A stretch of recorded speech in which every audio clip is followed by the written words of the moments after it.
This season was a wide tapestry of peaks and soul-crushing valleys, from the joys of running ramshackle over Real Madrid to the numerous season-killing injuries and PGMOL indiscretions. It certainly was a wild ride. We'll go competition by competition and see where we went wrong, because as you all know, we wound up empty-handed this year.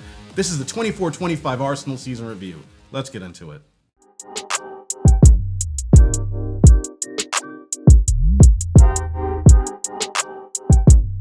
So after spending last summer's transfer window keeping the powder dry for what I can only assume will be this summer's big, beautiful transfer window. Great, big, beautiful bill.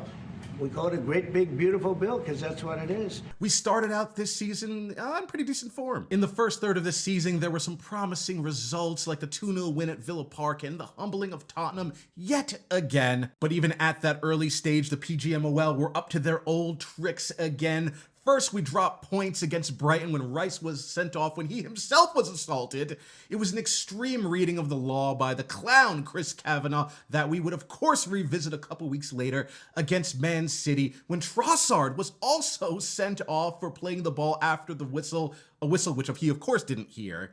Another extremely harsh reading of the rule. You can imagine how attentive Arsenal fans were to any time we saw it again. And breaking news, my people, the refs were never consistent, but of course, Arsenal bore the brunt of it. Moving on, there would be more drama versus Bournemouth when William Saliba was controversially sent off. I will always say that he was going away from goal, and this Ivan Nielsen, he just throws himself to the ground. But worst of all, what is this? Why, it's the president of the referees on a secret phone call during the game. What could he be talking about? Drop points against Bournemouth, Liverpool, Newcastle, and Chelsea made for a depressing late autumn, but the festive period brought me some cheer with wins against Forest, Manchester United, Spurs again, away to Brentford, and this time we signaled that we could ride out the bleak midwinter, but of course, that's when the injury bug started to bite. After Odegaard was out for 12 games from September to November, Saka tore his hamstring. Saka tore his hamstring in late December. Ben White had surgery in November. Gabriel Jesus tore his ACL in January. And Kai Havertz and Martinelli both tore their hamstrings in February. Havertz would not return until late May. This, of course, isn't even mentioning Tomiyasu, who actually did play this year, or Gabriel Magalhaes, or Marino, or Sterling, or Calafiori. I could go on, and actually, I think that's it. And look, there will be some that say that this is just excuses, all excuses, but look, my friends, look at the injury table. Arsenal suffered significantly more injuries than our rivals, and those injuries during the winter were concentrated in the attack. Just an unfortunate situation, but the proof is there in black and white. You can choose to believe it or not. It's up to you. Some good results did follow after New Year's, with the spanking 5-1 of the Dirty Cheats and escaping Wolves away after another farce of a refereeing decision. But by the time late February rolled around, we were playing Marino at striker and hoping that Sterling or Wanyeri or someone else could conjure up a miracle. But despite all of these horrors, we only lost once after I gave up the title hopes after Forest away. We even managed to beat Chelsea and Newcastle on the way to finishing in second place. However, it was around this time that our lustful eyes turned toward the Champions League. On to happier thoughts, and this year's Champions League campaign filled me with optimism, something that was quickly lost during the Premier League campaign. This was the first year of the league phase format where you just played 8 random different teams, and you see where we are at the end of it. The goal, of course, being in the top 8 to avoid the playoff. And our league phase was quite impressive. 6 wins, 1 loss, and a draw to finish third was an enjoyable ride. Wins against PSG and Sporting away were the highlights, but we did very well to go to Atalanta and get a point. Our only loss was away to Inter Milan by a 1-0 margin on a very, very unlucky penalty kick. Arsenal's defense only gave up 3 goals across the 8 matches, only bettered by Inter Milan, who gave up a measly 1 goal. The knockout round followed, where we obliterated PSV Eindhoven 9-3 across the two legs in the round of 16. I was shocked we could still score that many goals with all of our attacking injuries, but the Marino experiment was working like a charm by now. In the quarterfinals, we got our marquee opponent and a chance at a statement win in the Champions League for Mikel Arteta. The 3-0 win in London showed just how far this group has come under the manager. Rice's individual brilliance, Marino's clinical finishing, and another clean sheet capped off the best night of the season for Arsenal.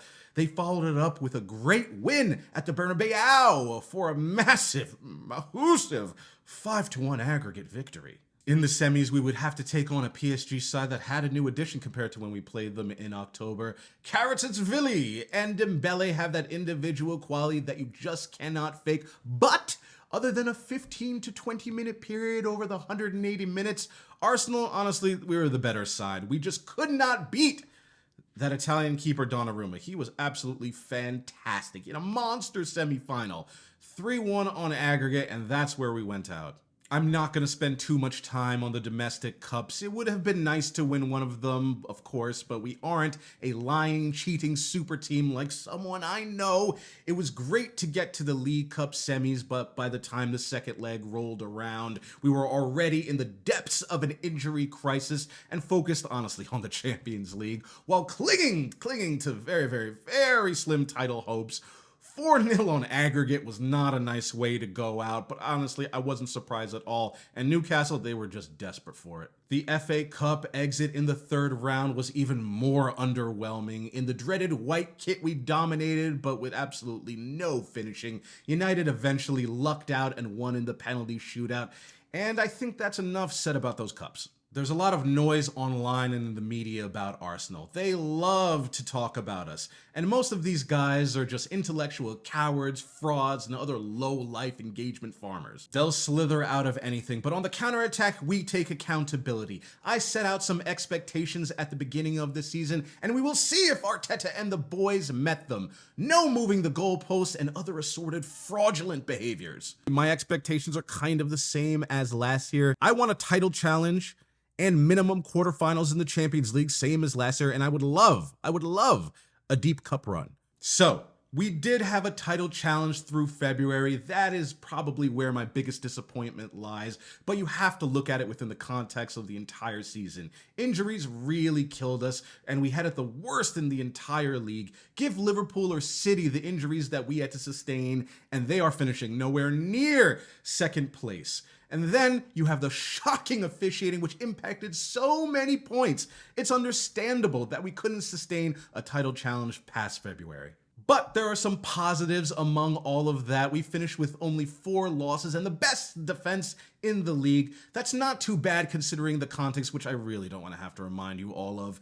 Again, if I'm being honest, Mikel worked miracles this season in the league with no help in the January transfer window. Taking out the outside influences, though, the Arsenal board, they have to take some responsibility here. The summer wasn't great, and January was non-existent. Whether it's a strategy or not, or these transfers just didn't work out, it really hurt us this season. The Champions League is where we did our best work, especially defensively. Before the season started, I said the goal was to get to the quarterfinals, and we got to a semifinal. In his first 2 years in the competition, Mikel Arteta has gotten us a quarterfinal and a semifinal. The semifinal versus Real Madrid, it's going to be remembered for quite some time. I'm thrilled with the progress we've shown in a competition that we all desperately want to win. So an understandable letdown in the league and promising progress in the Champions League. My closing feeling on this season is one of, honestly, exhaustion. The league was 9 months of attrition across what felt like several different battlefields, all of which affected the other, which led to 14 draws, which is just too many. There was a certain point all the way back in February that we all knew it was curtains. We just didn't have the personnel to claw Liverpool's lead back. Knowing something is futile and still having to finish it is a grueling endeavor. So I'm looking forward to ignoring all of the transfer window hullabaloo and focusing on things that matter, like how Haiti will do at the Gold Cup.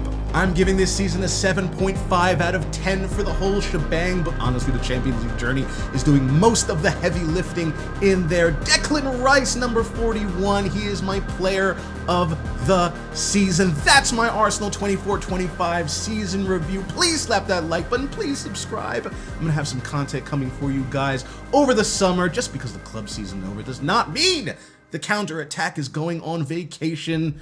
I will see you next time. Take care.